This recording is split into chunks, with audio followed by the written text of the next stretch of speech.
This might just be the best hatchback that I have ever driven.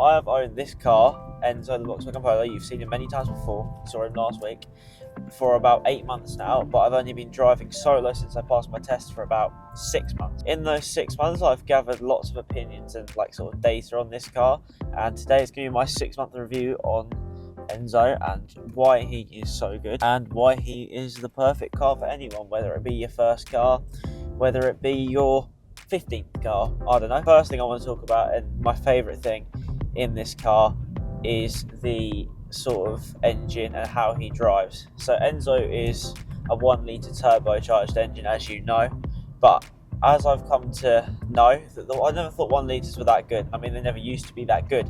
This is a 1 litre turbocharged, but it is very good. The 95 horsepower is well over enough because this car doesn't weigh much more than a tonne.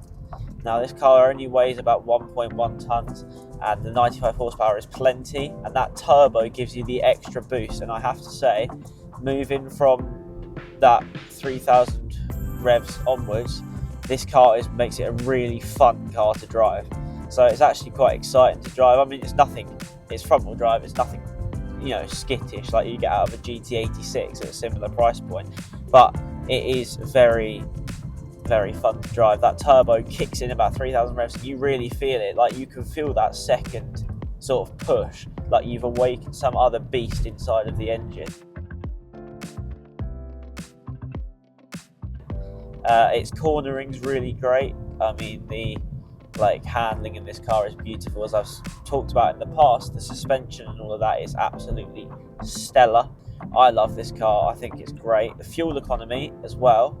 I get about sometimes 45 to 50 mpg on my way to college, so that is well more than enough really for what these cars are. For a petrol, that's very good, and I think it's just all in all a very nice, well-rounded car in terms of sort of performance and drivability. I mean, the assist systems in this, it's got automated braking in case you're getting too close to limit the effects of a crash or prevent a crash entirely. It's obviously got lane assist and cruise control.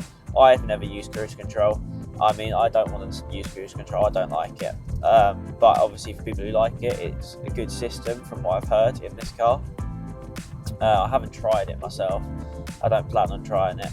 But it's the lane assist is very good. It is solid. The sensors are correct. It does keep you in the lane. It doesn't pull you out of your lane like some systems do. And I've been using it for 6 months, well, 8 months really, with no problems at all.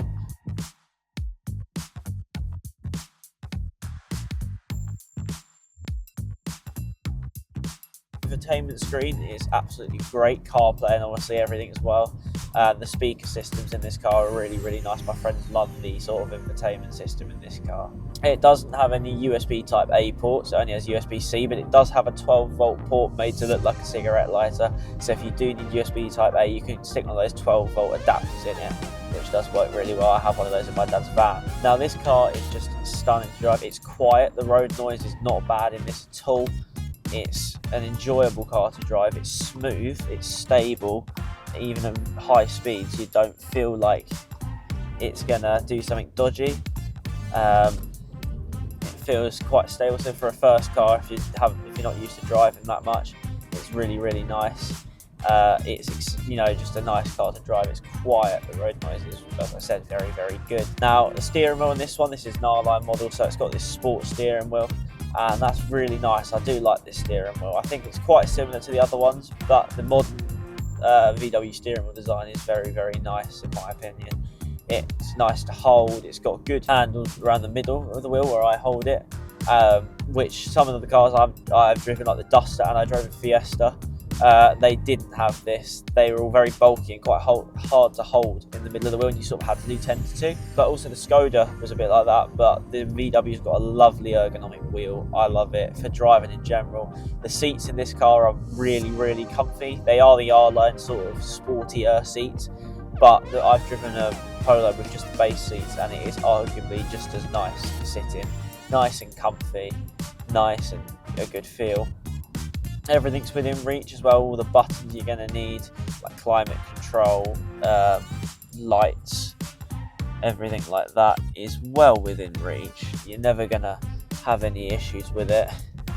It's all very easy to use. It's all pretty much dumbed down. It's quite nice. And let's test out that turbo. So at the moment we're at 2,000 revs going, there's nothing there. 3,000 revs, yep, now the car's really starting to pull, and it then gets all that extra power in it, and it really does work. So that is absolutely beautiful, and I love it so much. That turbo makes this car, because otherwise it would be quite sluggish, because you get that initial torque from this engine, which is really good. You know, you get that quick snappy torque, and it pulls away nicely, and then it sort of would die out. But this car, with the turbo kicks in, you can push it all the way up to 5,000 revs, and you won't feel a dip really at all, unless you're someone who's driven something a lot more powerful at the same weight ratio. But if it's just an everyday average car, it's really nice. The boot space in this is massive. It's really good, and I really like the boot space. I think it's got enough storage space in this car that you can store, you know, a fair few bags, suitcases. I've never had any issues with it, storing all my camera equipment, bags and footballs and all those extra like duffel bags, that sort of stuff. I've never had any problems with it, and yeah, I'd say it's really nice. Also, I remember in a previous video I said I didn't really like the climate controls because they were quite fiddly to use. I've now got used to them, and I have to say they are almost a little bit nicer than using dials, just because I don't know what it is. The slidey bar is decent. I've now found the off switch for the AC, so using the climate control off switch makes it so much easier, and that got rid of my main problem that I have with this car. And another thing I really like, and a lot of people they're going on about, oh, we don't like the tablet style digital dashboards in all the modern cars, and I disagree, heavily disagree. In some cars, like sports cars like the GT86, I like the dials, you know, the regular analog dials, because it makes it feel really traditional and refined. But in a car like this, it was really nice because obviously you can have different styles. I still have my dials on it, but it's much more accurate speed wise, in terms of you haven't got to play in the actual analog dial itself. It tells you obviously all your information like speed signs, all of that sort of stuff on your screen, and you can sort of customize the screen to have what you need on it and personalize it to yourself, which previously wasn't possible with the Polo up until the facelift model, which this car was the first year that they sort of started making them with. And I really like the tablet style dash. I think it is much nicer than this digital dash, and it sort of ties in nicely with the infotainment screen. It all links well, and I really like that. Another thing I like reviewing the Polo, and more Enzo in general, I would say, is the colour. So the white colour in this car, some people will call it basic, some people will call it not much going on, but I've seen the cars like the Polo, especially the R Line, as there's one coming actually ahead of us here now, and I would say that this colour, the white colour, when it's kept clean, well at the moment Enzo's not clean, but it is probably the nicest colour. It's a nice base colour if you want to wrap over it in the future, but also it is just a quite stylish colour, and it makes the car and those black accents from the R Line pop even more, and it just makes this car seem more exciting than it actually is, which I'm really pleased with. And I think shout out to my dad for telling me to get a white car, because he did definitely make a great recommendation there, so I'm going to pass that on to you guys. There's some knowledge from a man who's been on this planet a very long time. Sorry, Dad. I think the lack of reversing cameras is nice, actually, which is surprising, because it forces you to actually drive the car. You know, you got to park it just only with sensors. And what I like about what VW did was, rather than put the camera in and it come up on your dash, on your screen and everything, what they've done is they still force you to use your wing mirrors, but the wing mirror on the left hand side actually drops down, as I've shown you in previous videos, so you can see the curb, because that's my only pet peeve sometimes with cars, and they don't have reverse cameras, is you can't see the curb and you worry about hitting the curb, because if you're reversing in this, you can see it with the curb, which is obviously very helpful. I also love inside of this car, and it's one of the greatest things I think this car could have, is the manual gearbox. I mean, in an era where automatic cars are becoming all the rage, electric cars are coming in, they're all automatic. The manual gearbox in this car is absolutely brilliant. It's not difficult to use. There's some manual gearboxes where you find, like I found in the Duster, where you're actually fighting to get it to go into gear, whereas this one is nice and smooth. Everything's well sort of designed, well thought out. The gear stick itself is nice, and this car in general is just top level from that perspective. I don't find driving a manual difficult. I mean, I wouldn't find driving a manual difficult anyway, but like, it makes it that little bit easier, I would say. A little bit more simple to use.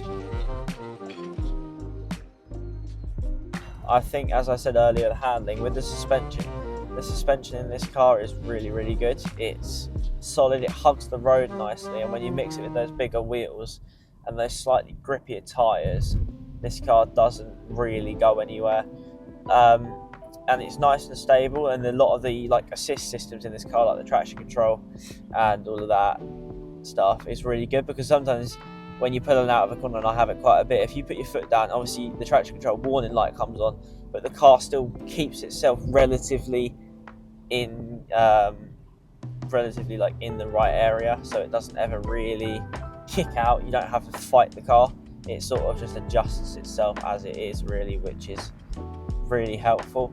And the assist systems and all of that bring your insurance down. So if you're a first time driver like myself, this car, you'll get your insurance to drop a lot, and it will come down more because you've got all the safety features which the modern cars have, which I really, really like. Also, this car is relatively cheap to maintain. The costs for insurance for most people isn't too high. I mean, it's lower per age group probably than most of the cars around this price range on the market. To fill up the car, and this is the important stuff, to fill up the car, it takes about 45 to 50 pounds, I would say, to fill up this car. To go for a full tank from pretty much nothing in the tank, maybe 40 miles left in the tank, which is good for maintenance costs. And it's nice and reliable, this car. I haven't had any issues with it. I mean, it's running nicely, so you don't really get too many issues with it, so you're not going to be worried about paying for parts all the time, like sometimes in a Ford, where sometimes they tend to rust and have issues with them.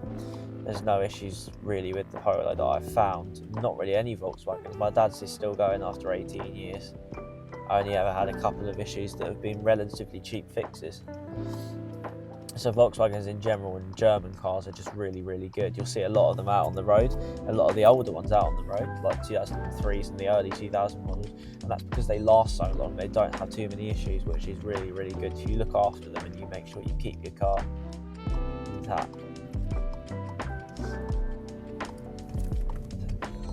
Right, let's test out the turbo. There we go, up to 5,000 revs, and we're already moving. There we go. And just like that, Enzo is absolutely flying up. Now, I've noticed cars are getting so big these days. I literally had to sit up in my seat to see over that car's bonnet, which was a right pain.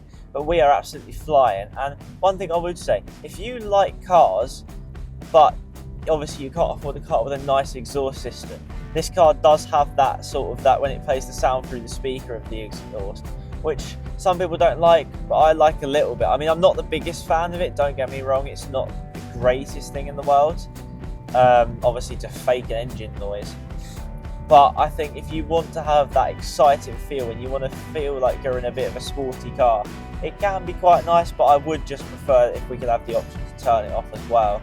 But no, all in all, it's very nice, and as I'm doing right now, I'm cruising 65 miles an hour, and this car's stable, nothing's really feeling out of place, it doesn't feel bouncy, it feels well controlled, and you're just cruising along nice, especially when you're going in a straight line. It's a very, very comfortable car. It's not a problematic car where, like some cars where you feel like, oh, is it going to stay on the road or is it moving around a bit? This one's just nice and stable. Going through corners, you can take corners nice and well, you know, it's nice and stable, fairly quick, and yeah, it's nice. The biting point in this car, especially for earlier drivers or new manual drivers, the biting point is nice and easy to find, and this car isn't really easy to stall, which I like as a first time driver, and I think that's really helpful. This car is very well thought out. They've thought about every little detail and made sure it suits it. But obviously the Polo's been around so many years now that they've sort of perfected it.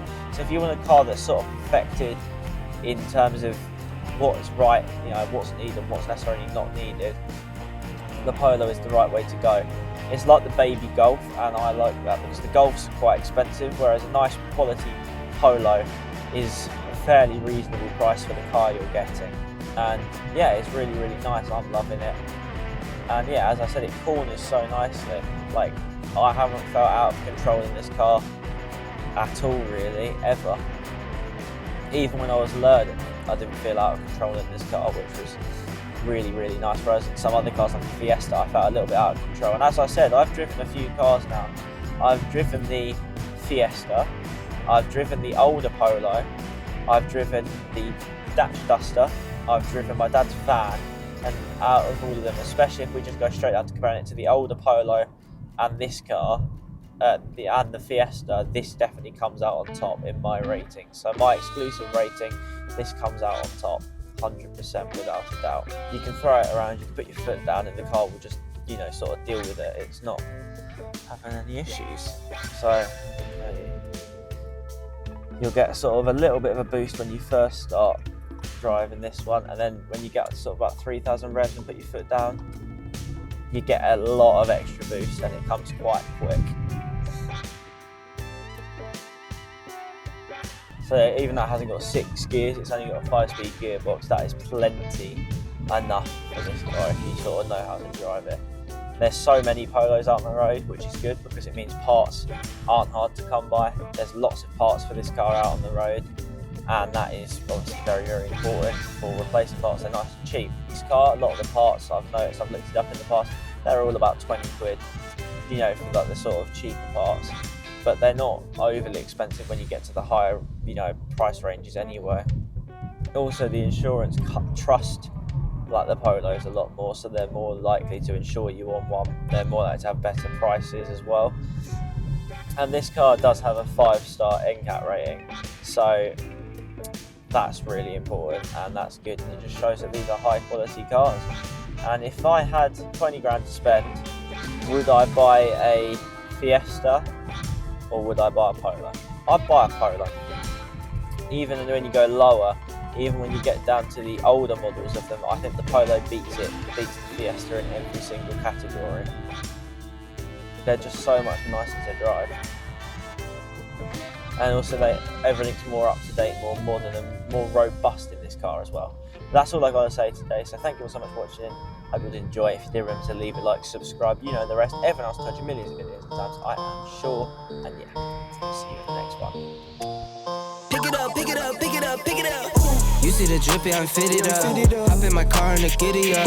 Secure the bag, yeah, I get the bus. Pick it up, pick it up, pick it up.